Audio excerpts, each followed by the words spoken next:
Assalamualaikum warahmatullahi wabarakatuh. Hai guys, apa kabar? Masih dalam suasana lebaran nih ya. Saya Widi Empri mengucapkan selamat Hari Raya Idul Fitri. Mohon maaf lahir dan batin. Semoga kita semua selalu diberikan kebaikan oleh Allah, baik di dunia maupun di akhirat. Amin, amin. Oke, saatnya kembali beraktivitas seperti biasa lagi ya. Setelah beberapa hari ini saya nggak upload video. Nah, di video kali ini saya akan bahas tentang sebuah metode penggacoran lober betina dewasa lagi nih. Semoga aja kalian bisa punya bahan di rumah sehingga nanti bisa dicoba untuk diaplikasikan di lober itu. Nah, cara ini tergolong simpel karena saya rasa sih bisa diterapkan untuk semua kalangan. Karena biasanya banyak settingan yang beredar itu kebanyakan nggak ramah buat para pekerja atau para pelajar. Alasannya tentu saja terkadang perawatan paginya itu memerlukan proses yang lama. Di settingan kali ini saya mencoba untuk membuat settingan seringkas mungkin. Nah, jalan salah satunya adalah dengan settingan emosi pada lober betina dewasa. Penasaran seperti apa videonya? Mari kita mulai serinya ya.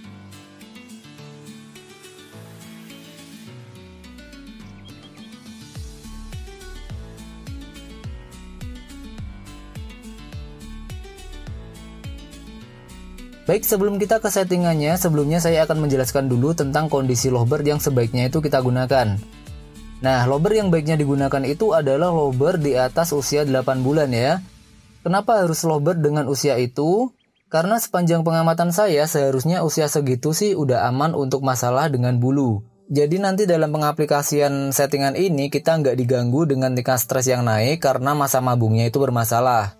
Nah, bagaimana jika sudah usia 8 bulan tapi kemarin masa mabungnya bermasalah? Anggaplah titik terparahnya itu lober jadi macet bunyi. Guys, tenang aja, silahkan kalian cari di channel ini sudah ada beberapa perawatan untuk lober yang baru aja selesai mabung alias pasca mabung, atau untuk settingan lober yang drop mental alias stres. Insya Allah sudah pernah saya buatin videonya. Jadi silahkan dicari dulu dan ditonton videonya sebelum kalian melanjutkan nonton video ini, oke? Baik, anggaplah sekarang kita punya lober bahan yang nggak ada masalah di usia minimal 8 bulan ini ya.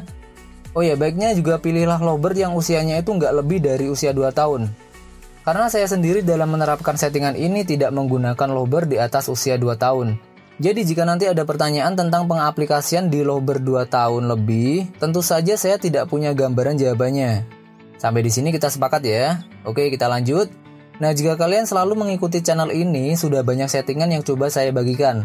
Salah satunya jika saya membahas tentang settingan emosi, pasti nggak jauh dari peran lober lawan jenis. Nah, sistem ini juga yang akan kita lakukan kali ini.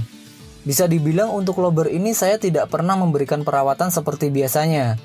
Karena yang saya kejar adalah tingkat stres rendah dari rawatannya dulu. Jadi silakan jika kalian punya lober bahannya, pada tahap awal silakan diasingin sejauh mungkin yang kalian bisa dari lober lain. Di sini saya sama sekali tidak menerapkan sistem full crodong. Hanya pengasingan aja. Nah, dalam tahap pengasingan ini biasanya saya membutuhkan waktu sekitar 1 bulan. Ini untuk membuat lober sekiranya ada gelagat aneh kayak geleng-geleng kepala atau manggut-manggut dulu.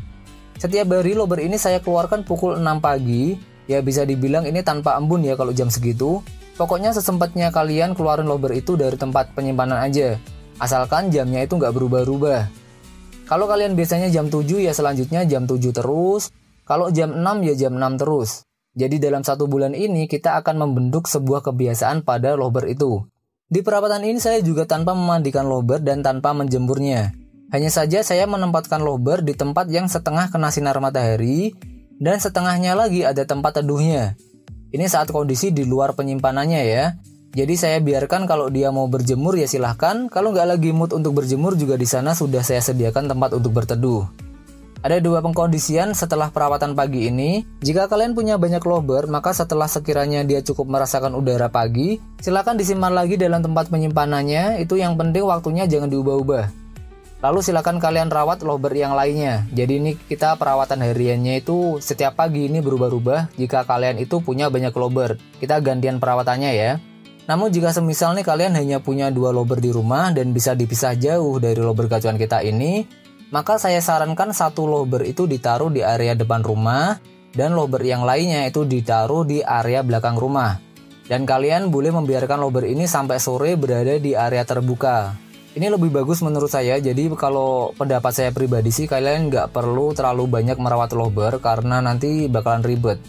Oke, kita lanjut lagi. Untuk pakan minum dan extra fooding saya hanya menggunakan millet putih kiloan full. Minumnya juga hanya air pump. dan non EF sama sekali. Jadi nggak pakai extra fooding sama sekali ya. Ini ngirit banget. Nah, setelah sekiranya sudah 1 bulan, maka ini adalah tahapan yang paling sulit, yaitu memilihkan jantan yang akan membuat dia gacor setiap hari. Nah, lucunya adalah ketika di tahap sebulan dia sendiri ini, maka dia jadi sedikit jual mahal dengan lovebird lainnya. Tips memilih jantan adalah ketika dia melihat dari kejauhan pada lovebird jantan calon pasangannya ini, dia jadi rajin ngekek. Kalau saya waktu itu sih seringnya saya coba dari jauh dulu. Kalau belum ada respon, baru saya dekatin. Nah, ketika saya dekatin dia jadi gacor, maka pada saat itu saya nggak satuin dulu nih, tapi saya simpen lagi calon gacoran kita. Nah, sampai di sini ada gambaran nggak nih? Oke, kita jabarin lebih detail lagi ya. Semisal nih kita ambil waktu 3 hari untuk memastikan kecocokannya. Jadi waktu pagi coba kita perlihatkan si jantan pada lovebird gacoran kita tadi. Tapi nggak boleh lama-lama ya. Semisal dia mau ngekek, ya ambil 2 atau 3 kali ngekek aja, lalu langsung dipisah.